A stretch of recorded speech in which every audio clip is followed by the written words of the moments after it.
Good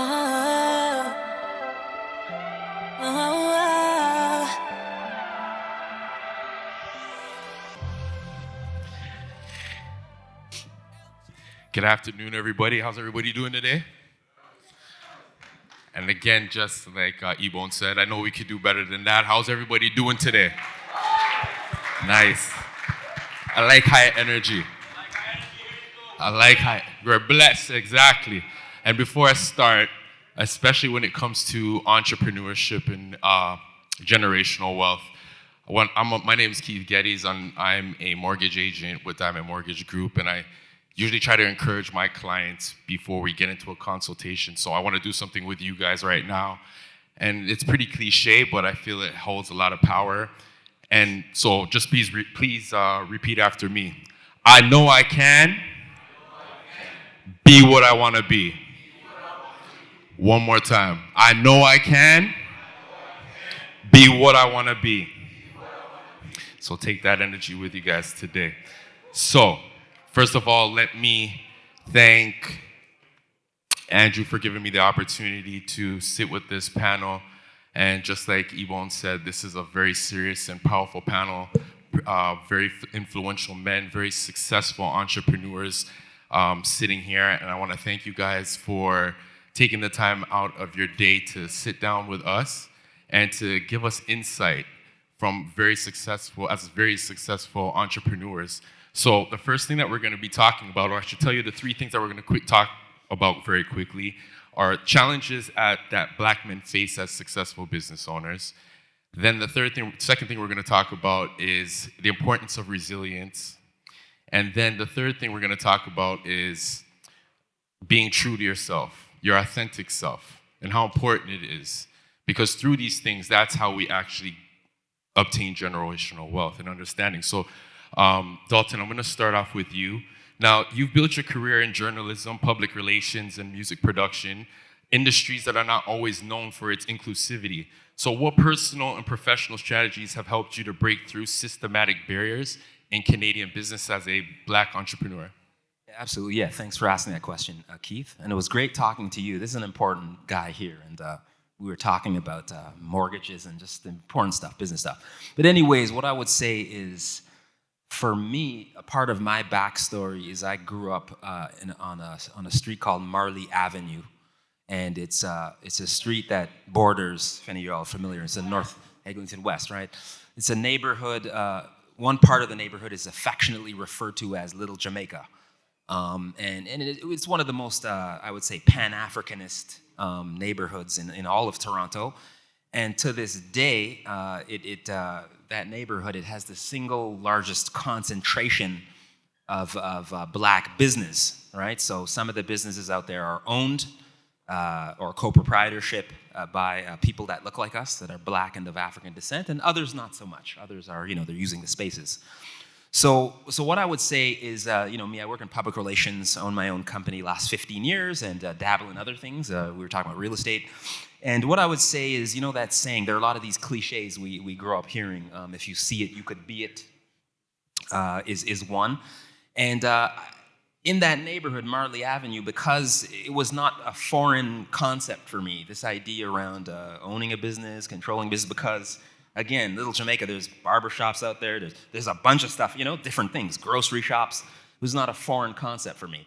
Also, too, my parents came here from Jamaica in the late 60s, and my mother has Garveyite tendencies, Marcus Garvey. And so what that means, a lot of the kids that grew up on Marley Avenue, I went to a school called Oakwood Collegiate, all right? Now, Oakwood Collegiate, it's in the same general neighborhood. Some of you all may know Oakwood and Vaughan, St. Clair and Oakwood. Now, Oakwood Collegiate has this rich history, because I have to say all this before we get into anything. Oakwood Collegiate is the first school in the Toronto District School Board to have a Black student club, all right, in all of Toronto, okay? When I'm going to Oakwood in the 80s, a block away, there's an organization called the Black Action Defense Committee, all right? Rest in peace, late Dudley Laws. Charlie Roach, a late criminal lawyer. These are my mentors, okay? Down the street at St. Clair and Christie, close to Oakwood Collegiate, the Nation of Islam, right? The Toronto chapter. That's where that is, right? Nation of Islam, Toronto chapter. You go up to Oakwood and Vaughan, Ethiopian Orthodox Church. Okay? So the reason I'm sort of painting this picture around Marley Avenue, which borders Little Jamaica, which is a hotspot, a hotbed of economic, social, and cultural activity. Oakwood Collegiate is a school I attended, first school in all of Toronto to have a black student club, right? And you see what's around there, right? Ethiopian Orthodox Church, Nation of Islam, Black Action Defense Committee. So I say all that to say that this idea, more sayings, right? It takes a village, right? African proverbs. It takes a village to raise us. So that was my village. So when you talk about business for me, that was organic, right? Through osmosis, right? I work a bit in arts and culture, entertainment, sports. Any of you here ever heard of a record store called Monica's? By a show of hands. I mean, it's really bright, like Monica's on Eglinton, Monica's, all right?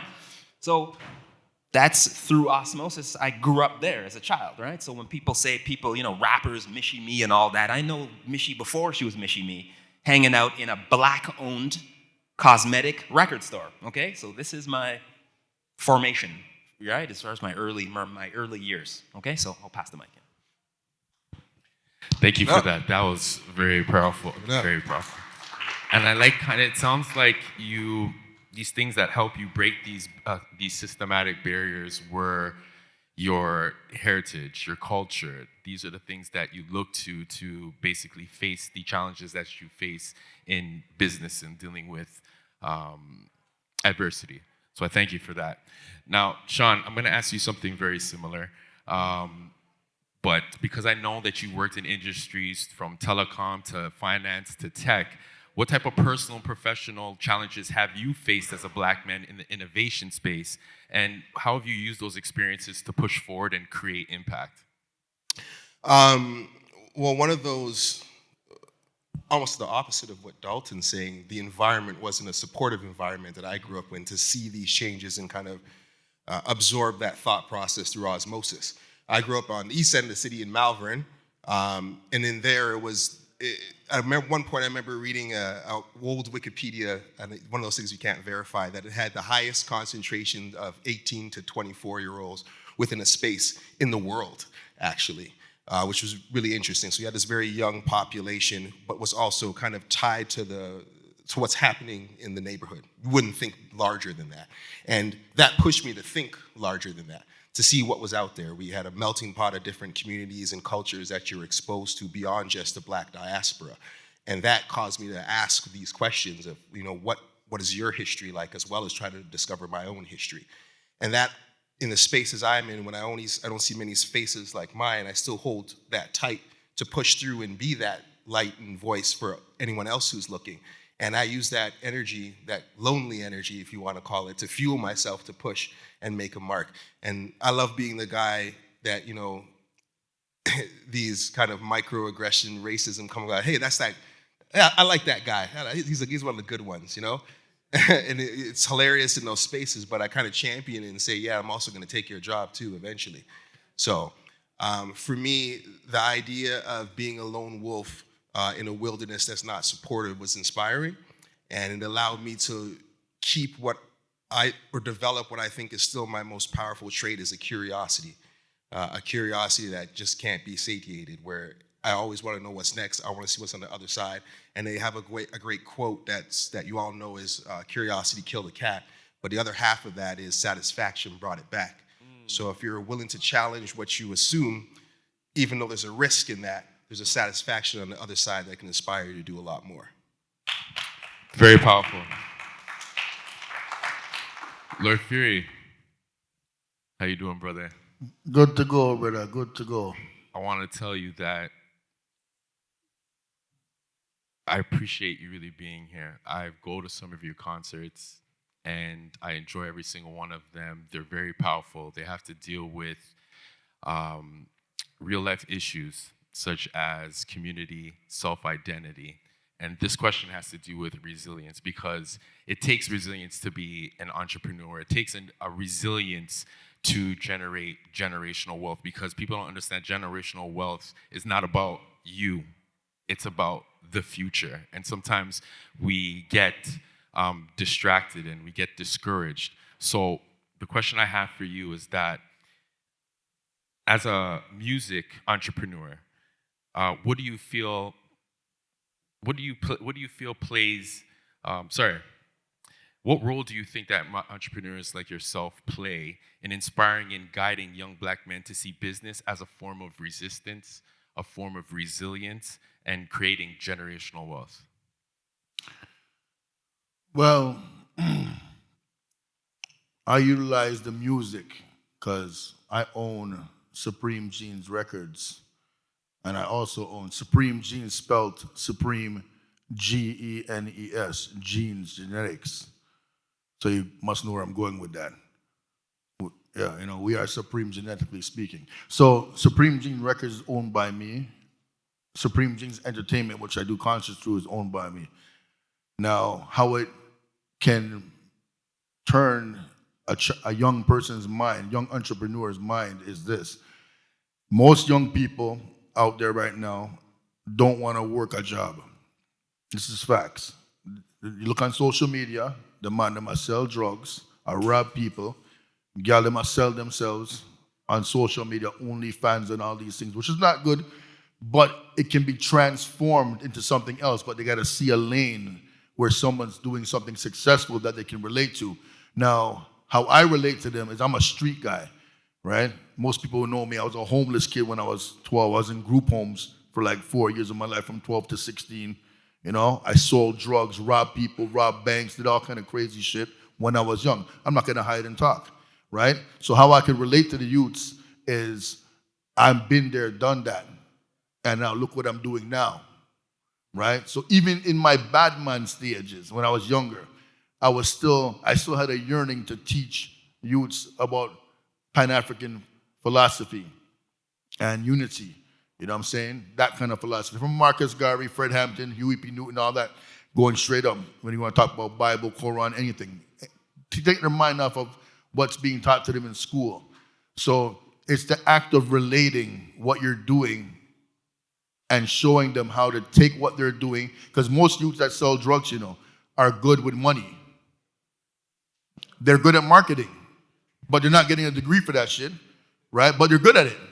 They know how to invest. They buy things that are worth stuff, whether it be shoes, things that you can sell back, collectibles. So whether it be shoes, car, they can sell back the car, but they want to palaver and show off themselves in the car. So you got to be able to relate to them. If you can't relate to them and you can't speak to them on the level that they're at, they're not going to listen to you. And then, the link of the transfer of greatness to greatness will be cut off. So you got to be able to relate to them. So I relate to them because I know what homelessness is, and I know what badness is, and my resilience is being able to overcome all those things. The mentality, it's your mind. You got to make up your mind and have the will to succeed in life by doing whatever the hell it is you want to do at any given time. So even the hustlers, you got to teach them that you can do anything. If you can sell that, you can sell bread. Facts. You can sell socks. Facts. You know what I'm saying? So that's how I see it, And the interesting thing that I'm hearing up here right now is that obviously all three of you gentlemen are resilient, but black people, black entrepreneurs, black people in the whole have to know that from birth, there's resilience. There's something, it's like we're born with resilience. And just like you said, I came up in the street as well, and to do the things that we used to do takes resilience. It takes a different type of resilience, right? And to see that you've come from where you came and you're here right now, it says to me that resilience means it's like the art of being able to get back up when you're knocked down, right? And with that being said, I'll pose this question to all three of you guys. What lessons have you learned from being knocked down and getting back up? I was going to use the word failure, and right now it has a bad connotation on it with regards to no, you learned a lesson. I want to tell you, you failed. There's nothing wrong with the word failure, but what you have to learn to do is take it on the chin and keep it moving. So what have you learned from your failures, and how does it shape the way that you lead today? And that's all for all three of you gentlemen. I failed at many things in life, right? And I'm not scared to say it. When you first have children, if you're not raised if you have no men figure, if you have no father figure, man figure, or even people on the block, the elders, they're not teaching you nothing good. They're like, yo, yeah, man, fuck enough pussy, you know, and have enough sex with enough girl. That's what they're teaching us, you know. Mm-hmm.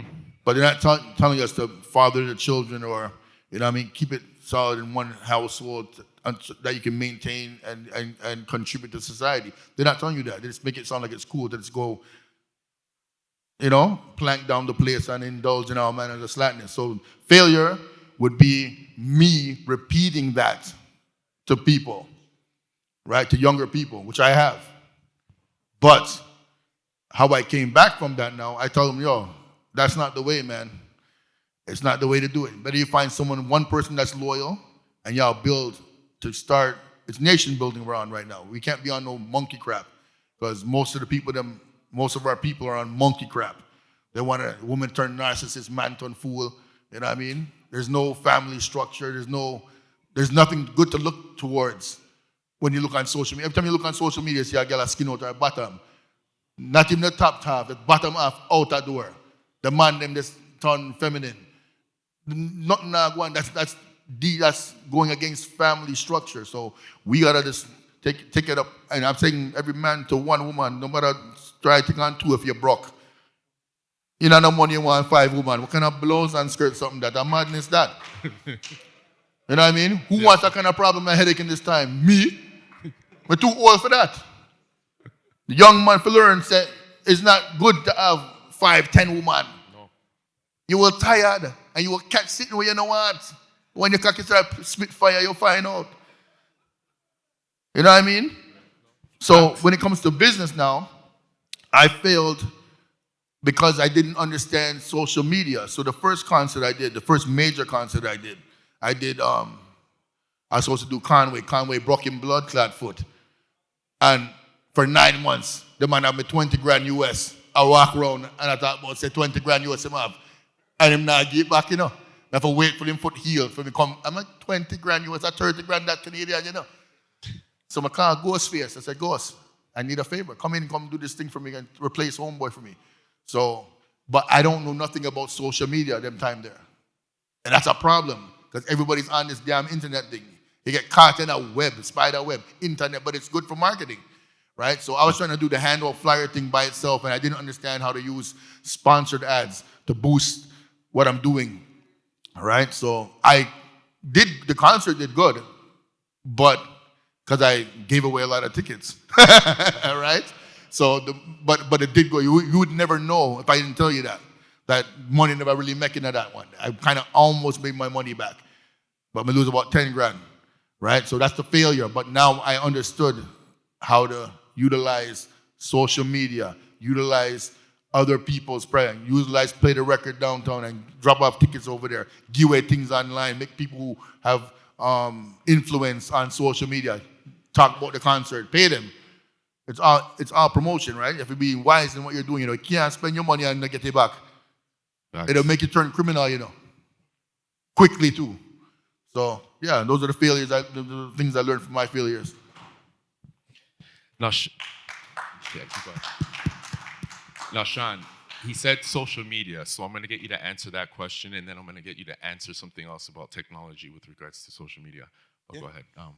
So on failure, I'll just say really quickly, to me, the only way to measure success is through failure. If you're successful after success, you're lucky, in my opinion. And that luck's going to run out quick.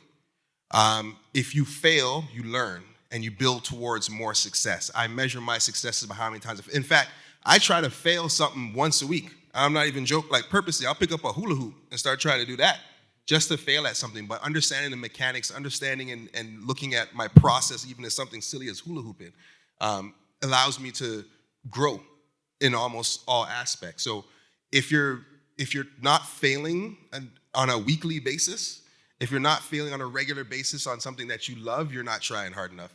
And I don't know how you're actually measuring your success. That's a perfect. That was the most perfect answer. You have to fail at doing something. Absolutely. And I always say, I don't want to learn from the person who won all the time. You do not want to learn from that type of person. You want to learn from the person who has failed and then got it back again. So I want to learn from the millionaire who lost $1 million and then gained back $10 million, and then he's going to show me exactly what he did. That is, there's a saying with a Wise man learns from other people's failures? no, has to do with the waves and sailing ships. Oh, yes.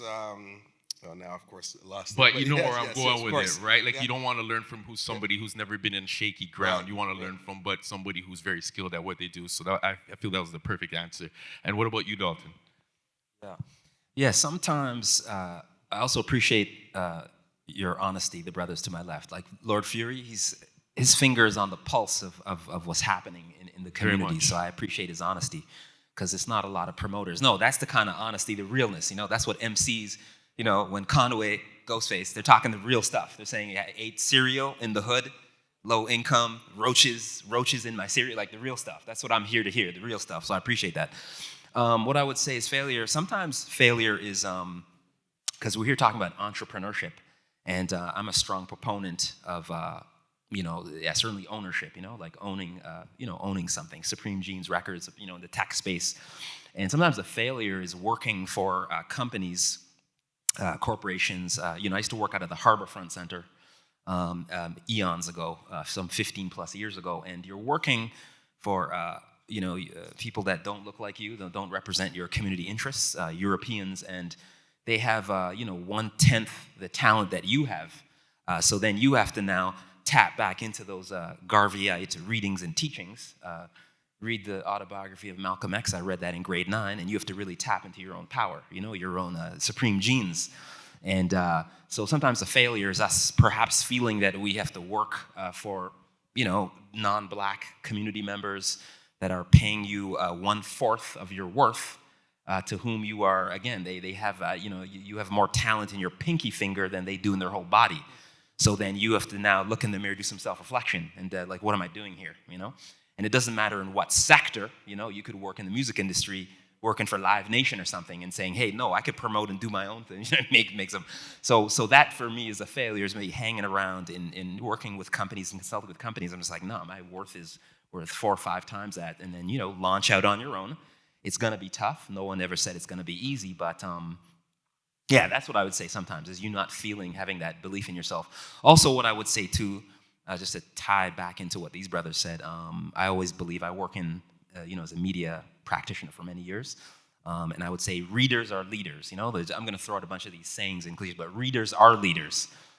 Some of the tricks and tools that I utilize today, it's from stuff I read in the autobiography of Malcolm X and Ralph Ellison, Invisible Man. It's stuff from, I could list out Miles Davis, his autobiography. You want to talk about how Babylon treats our community and music? I mean, you got to read his autobiography, Miles Davis. It's self-titled. So a lot of the tricks and tools that I use to this day in 2025 is from stuff I've read. All right, there's a good black bookstore in the Annex, Bathurst and Bloor neighborhood. It's called A Different Book List. Readers are leaders, man. That's one thing. It'll change your life. The information is out there. Knowledge is king. Knowledge is king and queen. Right? So there's no excuse now to be like, oh, I signed this terrible deal. I'm a actor. I'm a recording artist. Like, nah, there's too much information out there now. There's really no excuse, right? So, yeah. It's true. And it's crazy. When I was younger, and I'm glad that you brought it up, a white man said to me, you want to hide something from a black person? Put it in a book. And that's one of the things that helped me to start reading. And then I remember the saying earlier, it's calm waters or still waters don't make a skilled sailor. Right? So now Lord Fury brought up something very interesting. It has to do with social media. And I know, and again, because you work in tech, what I want to know is, or what I feel everybody should know is, how can emerging technologies like AI and automation be leveraged by black entrepreneurs to level the playing field and disrupt the traditional barriers that we face? Yeah, it's a loaded one. And first, just again, the realness and the reading, these two things I want to highlight. This took me far.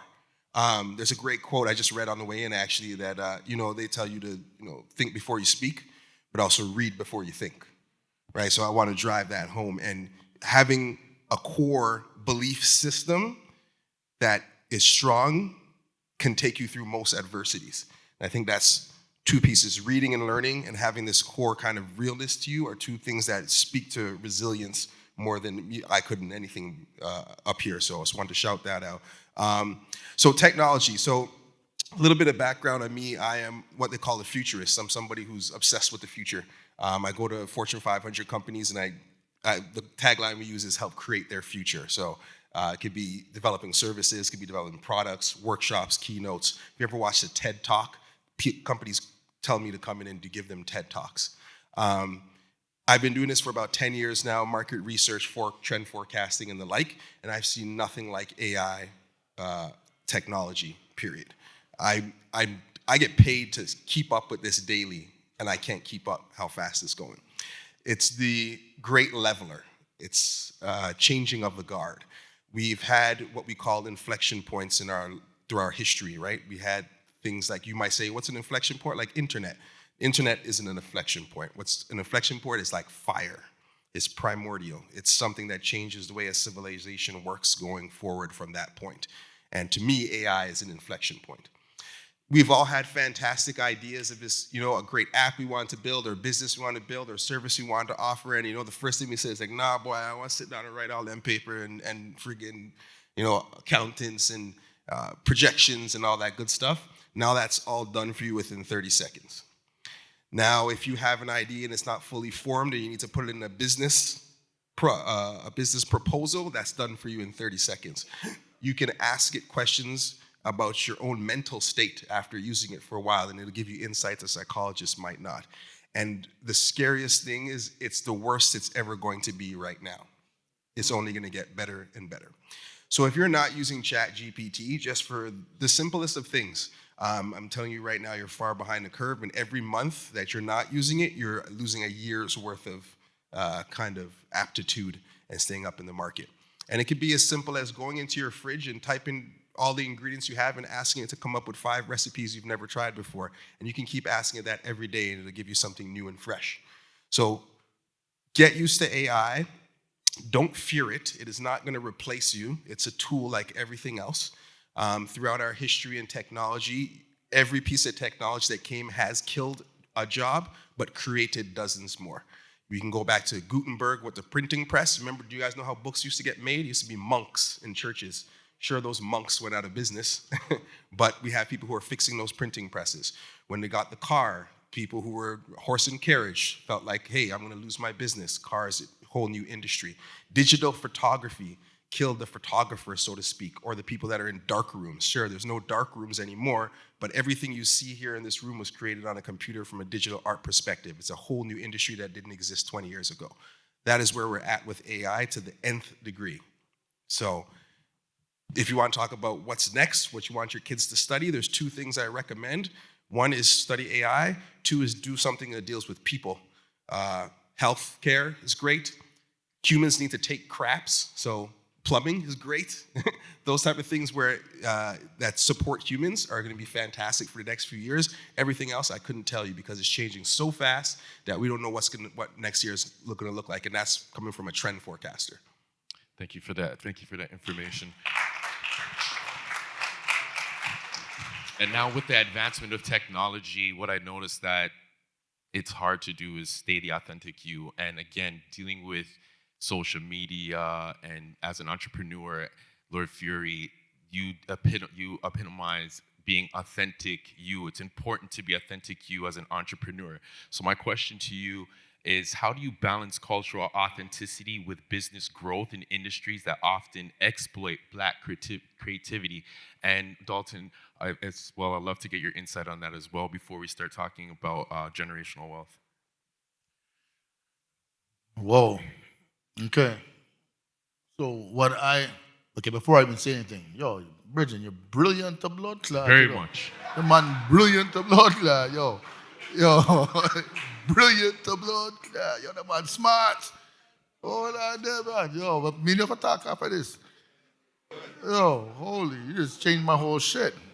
God damn, you just changed my whole shit. I was against AI. I said, them can make a donkey look like it a climb me, I don't want that, But yeah, you have to use those things. Yeah, and people need to hear that. I can't sell out. It's against my nature to do that, right? So I gotta keep everything I'm doing 100% real, no matter what. Even the way I talk, the way I walk, everything I've been doing. Anyone who knows me knows that what I've been doing from I was young and coming up, I'm doing the same thing. So if I like Cool G rap at MOP, and I have a chance to bring them up here to do real hip hop and not this monkey crap that you see out there, is jump around. Well, I shouldn't be dissing the drill people like that, but I mean, you know what I mean? I talk about something that's more, that's gonna give us substance, you know? Ghostface, I tell you about real stuff. These new guys are not telling you nothing but monkey crap. So I keep it 100% thorough. Now, the fight that I get from like Live Nation, and they don't like me at all. Now, you know who owns Live Nation, right? Mm-hmm. Y'all don't know the fake ass. Yeah, you know what I'm saying? A little blood clot. People will call themselves Israelis, you know? Them run Live Nation. They own that shit. So when they see me doing something, they try to do things against what I'm doing, like try to pull, directly go against me. And I'm like, at first I didn't know. But then I said to myself, hold on, this is purposely done. I said, I saw me big, them I look for little small me, if I come from the streets, if I come try to derail my thing. I said, all right, good, go on. But still my thing has its success because I got street credibility, right? That goes a long way, whether people know it or not. When you're a person that's known in the streets for whatever the hell it is, and respected, because I help people. I help a lot of people. And I respect people. That's the key too, you know. You gotta be honest to your people and respect people in order for it to come back to you. So, you know, you gotta have it like that to make sure that I keep my culture 100%. People come, they expect to see what I'm gonna say because I say what I say every day. You know what I mean? And I don't pussyfoot around it. You know, I'm pro-black. I want my people to get together and unite, even though we're from different nationalities. I want the fighting and fussing amongst us to stop. But in order for it to stop, you got to know yourselves. You got to know what you're dealing with. You know what I'm saying? So, like, you know, I have Jamaica and Trinidad. One make dumpling, one make fried bake. They might argue, say, which one better? One says that the Trinidad make better bake than Guyanese. The next one was going to say, which one makes claps roti better? Who cares? Curry, chicken. Yeah, curry, chicken curry. Which one is it? It's still a chicken, and it's still curry, and the curry has turmeric in it as the main base. So this, you know, the arguing and fighting amongst ourselves is disgusting in the community. But you know what it is? It's because of poverty. Poor people are angry, blood-clad people. When you don't eat and drink tea at morning time, you know, you can't function. It'll make you crazy. And then you have, you know what I'm saying? So it's keep your thing real and be honest. Honesty is an underrated thing that people need to have, attribute. Honesty. Most people can't be honest because you can't be honest with your blood-clad self. It's true. Be your foolishness they want to talk. And sorry, Dalton, because I know I wanted to get your thoughts on that as well, but because I know that we're pressed for time. Exactly. I just wanted to quickly talk about generational wealth. But the reason why I asked that question is because we face these challenges and we show that we're resilient in business. Then what ends up happening is the same people that you're talking about, they want to compromise us now. And when I say compromise, I say that with they want us to settle for less than what we set out for. And that's why I say that authenticity and knowing your culture is very, very important, right? And now we're going to get to the generational wealth. And then I think if we have time, we could take some questions. Now, how can successful Black business leaders actively invest and mentor the generation after us to ensure generational wealth isn't just built, but sustained? Sure. Dalton. Yeah, I mean, I can take that. I'm going to maybe jump around a bit. What my brother here said about this idea of forecasting, being a futurist, predicting trends before they happen, that is 10 out of 10. That's so quick anecdotes. The rapper Drake, we all know Drake. And I'm going to tie it into entrepreneurship and revenue generation. I sort of dabble in that, but in the arts and culture space. And so I had written a book in 2009 called Hip Hop World. And in that book, I had pretty much forecasted that, Drake's going to be the biggest thing since sliced bread. And that came to pass. So what ended up happening now, and this is just giving you some real, to whether you love or loathe Drake, I'm looking at it as a cultural critic, So I have a lot of questions tied to Drake, tough questions, and it's in my books, So with Drake now, when you're able to forecast, predict trends before they happen, I had written a book about Drake, an unauthorized biography of the rapper Drake. It's called Far From Over, the Music and Life of Drake. And in it, some of the things that Kendrick Lamar is dissing him, because Kendrick Lamar took him out, wiped him out. That wasn't even a battle, in my humble opinion. And it's in the book that I wrote in 2012, 13 years ago, the questions that he's saying about Drake being surrounding himself with people that they say the N-word. Drake hangs out with a lot of Europeans and what have you. He's not exactly a Pan-Africanist. These questions I asked 13 years ago, right? So, and then also too, I taught a course at Toronto Metropolitan University about Drake and the Weeknd called Deconstructing Drake and the Weeknd, right? Co-produced a podcast at CBC about Drake. So it's this idea of real estate. I'm going to give you another anecdote. We were just talking about this the other day. In the neighborhood that is affectionately referred to as Little Jamaica, what ended up happening is, because I've been out there living in and around there, I was living in the US for a bit, but since the 80s, people, our community members, people that look like us up here, they had lived in houses. And I was just telling you the story. Some had owned houses, some were renting the houses out there. And our community members weren't able to sort of forecast and be like, this is going to be a boom town. This area is going to go up in value, going back some, 35 plus years. So there's a lot of black people that had owned homes in that neighborhood in the west end of Toronto. But what they did is they all fled for, Brampton, Mississauga, Ajax, Pickering. And those same homes, I'm just going back to this idea of forecasting, right? So you live in Harlem, uptown New York, we're talking hip hop, you know what I mean? And it's just so people said, no, I'm going to leave Harlem and move to Connecticut or whatever. And those same homes that you bought for $120,000 is now worth $1.8 million, right? So I'm just going back to this idea of being able to predict trends before they happen. That is such a critical skill to have, tied to even, wealth accumulation long term. So I say all that to say, and I literally just told you that story there. My parents came here from Jamaica in the 60s, and they worked in factories, you know what I mean? And then my father got laid off. The one smart thing they did was they hung around in our community, kind of the West End, Keele and Eglinton, where Little Jamaica kind of stretches out. Keele and Eglinton stuck around in that neighborhood, right? Rather than going to some other neighborhood where they felt the grass may be greener. And as a result now, if you actually stuck around in these vibrant, thriving black neighborhoods, your property value quadrupled, almost 5 times, right? That's what we did, right? So not sure if that's answering the question, because AI, that's a whole other, I did a panel discussion. I don't know, is Darren out there? Darren? Okay, we did a panel discussion at Departure Fest about AI, and one of the panelists was an AI superconnector named Bordy. Imagine instead of Lord Fury, there's a AI, you know what I mean?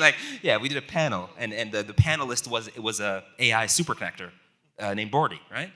And so what's happening in that space, that's a whole other conversation unto itself. I do think, though, further to your earlier point, I use AI note takers. The thing, you just said something interesting about people. If you're not tapped into or invested in AI, you're going to be stuck in the Stone Ages. You are going to be stuck in the Stone Ages. Because even as a reporter, this idea of transcription. Let's say I interview you as a reporter and I sit there for 5 hours transcribing the interview. I have an AI note taker that is transcribing in real time.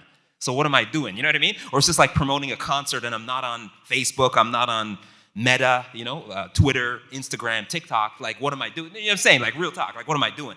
I'm going to sell 30, 40% less tickets to see Ghostface and Smith & Wesson than, you know what I mean? Right? So you definitely have to be tapped into, the advice you gave, right? Is if you have a child, I have grown kids and they're kind of into it, a 25-year-old and a 19-year-old, and that's what I tell them, what you just told the audience. You got to be tapped into this, right? They're digital natives, so they grew up with it, but I'm just no, this is what you got to be doing, so yeah. Thank you. And very quickly, Sean and Lord Fury, what are your thoughts on how Black entrepreneurs can build a business that succeeds today, but not just only have succeeding today, but generational wealth in mind. Right, right. And giving back to the community is another piece of that as well. The generational wealth piece, I think, is an interesting question for me, because when I think generational wealth, I think beyond my wealth for this time.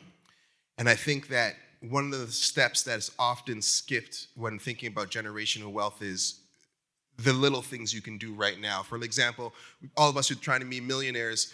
How many of you have a savings account? Savings account? You shouldn't have a savings account. There's no reason you should have your money in a bank. If you go in the bank and you look up savings, your interest rate is, I call the James Bond interest rate, 0.007 for 007, right? You can get 1% and you just 100x your interest rate at anywhere, the high interest savings, right? You put that in an index fund. You know what the best investment in Canada is? Your RSP. How many of your RSP are maxed, right? With your RSP, you're getting what, 20% back at the next year? That there's no investment's gonna give you 20% back in 1 year, and then you can go use that money to buy a house untaxed.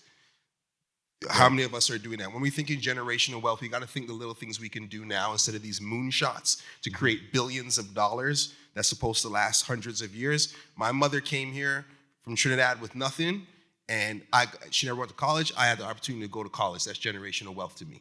I paid for my college myself with the up she gave me. Now my son's in neurology at University of Toronto, and I'm paying for it, right? Impressive. So that to me is generational wealth. We're not rich, but that's generational wealth. The wealth is going to continue to compound as the generations happen. Now, on the side of giving back to the community, I think that's an important piece. And sometimes we think that we need to give ourselves to the community and not getting anything in return.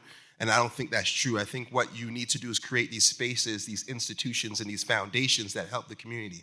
So when I helped start Urbanology magazine with the friends from a basement up in Vern, we did it because we wanted to provide a voice for the voiceless. And that's what drove us. When we started doing Battle of the Beatmakers, which we still do to this day, where Boy Wonder came out of, Wonder Girl came out of, Murder Beats has some things in there, all the big producers came out of Battle of the Beatmakers. It was to provide a platform for the wonderful producers we had in Toronto and Canada and worldwide. It wasn't about making the money and turning this into a huge enterprise, but through that, generational wealth was created. If you look at some of those names I mentioned, some of those families don't have to work again out of a platform we did with the urgency of saying, hey, let's provide a space for people to do things.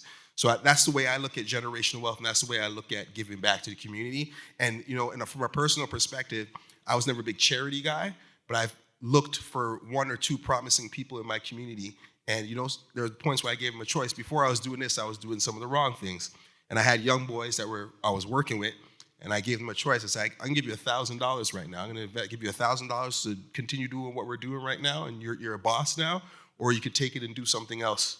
And a few of them have went and got studio equipment. And to this day, they're big DJs, it's big working. And giving them that choice, now I could have pushed them and say, yeah, you need to do whatever, but I'm in that life. I'm not going to tell you to go do something better with yourself, young boy, and you're looking at me. But if I'm giving you this choice, you know that I'm thinking differently too. I'm in here with a plan. That to me is also giving back to the community. Thank you for that. And very quickly, Lord Fury, what's your views on? Yo, some brilliant blood clot man them up here, All three of them brilliant. Oh, hold on, sorry. I started to interrupt. Where's Andrew? Do we have time for one or two questions, or we're done? Just one question? Okay. We're good, man. We're good. We're good, man. We're good. True. We're good, man. We're good. We're good. Okay. Got them something here you can't get all the while, People talking intelligently in front of people, And people have to sit down and listen to people talk intelligently. Yes. So generational wealth, everything he said was correct.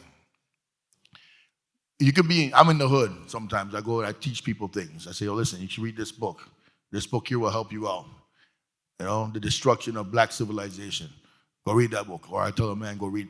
Those things there are sparking electricity in people's brains that's going to make them pass it on to somebody else if them not done, right? Because sometimes you will spread your information or your vibes onto somebody and it will just go dead.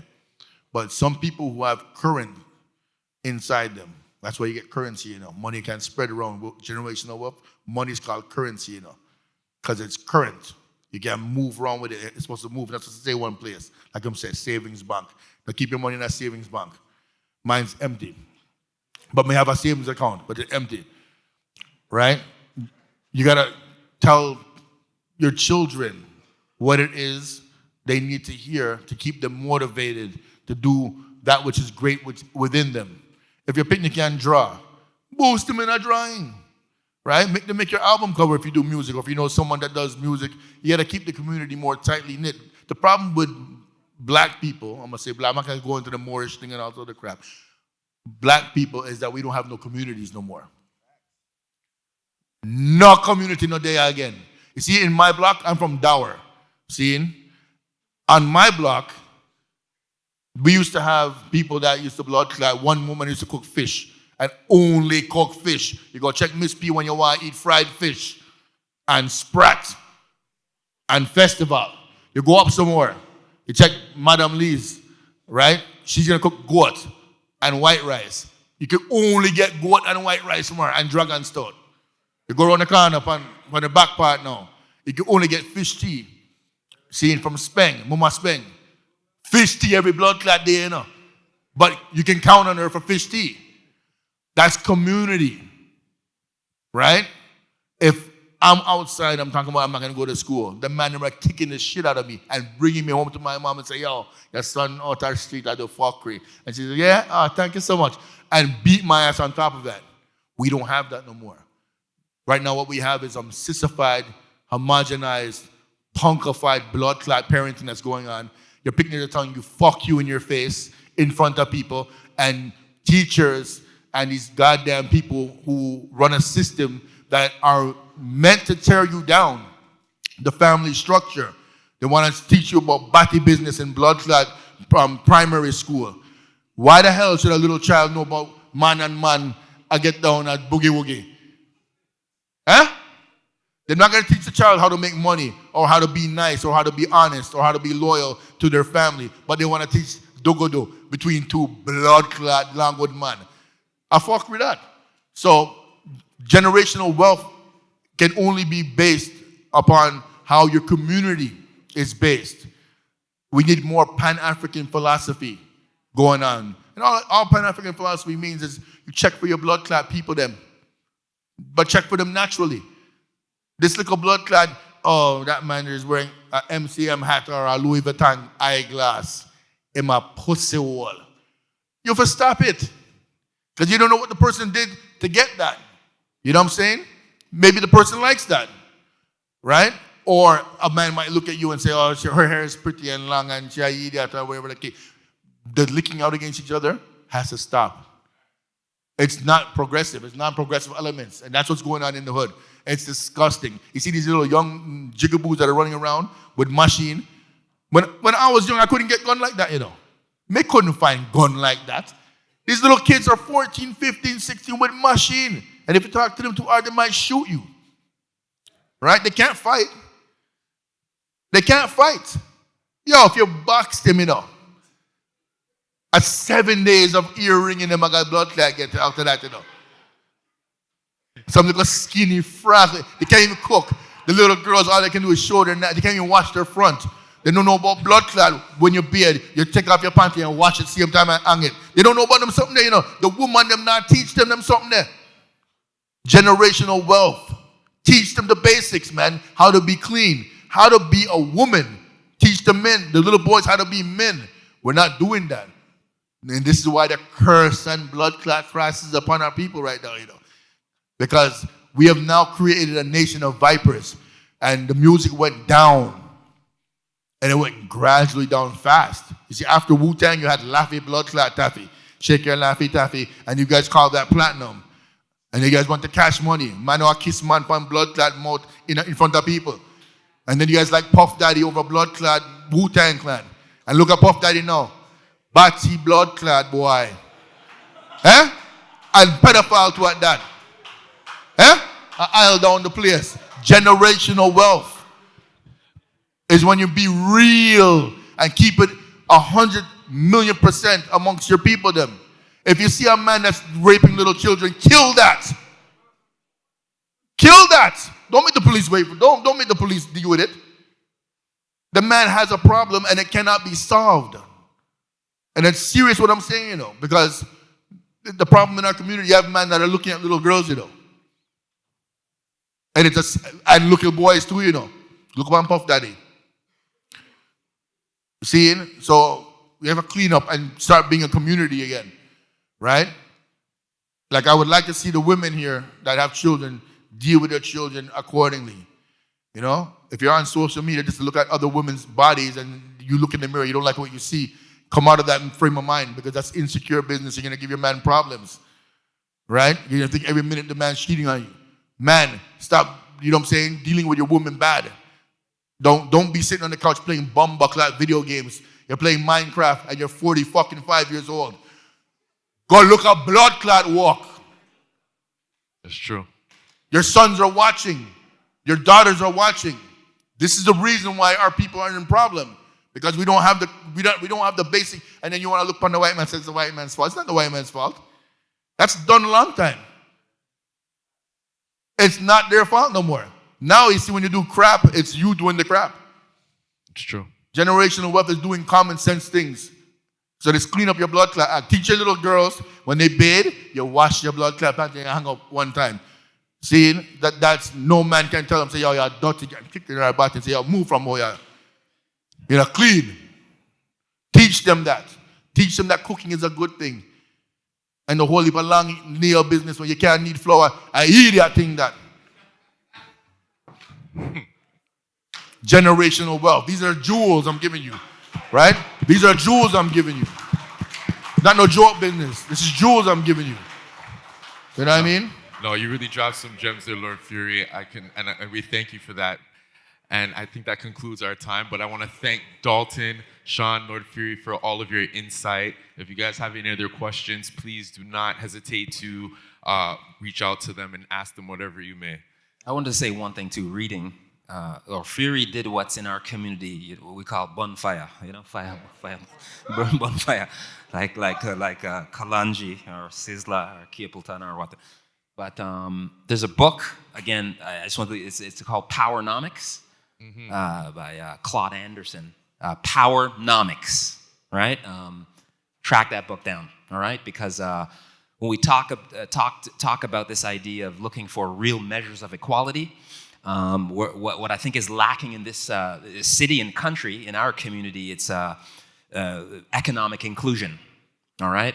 And so Powernomics, Claude Anderson, I think that's because it just talks about, you reference things tied to savings accounts, being a promoter, and people that are business savvy. They're into either investing, entrepreneurship, and real estate, these types of things. It's a very hard-handed look at what the things we're doing wrong, things we're doing now, things we could be doing better in the future, all right? It's called Powernomics by Claude Anderson. Yeah. Thank you so much. I'm going to go look for that book as well.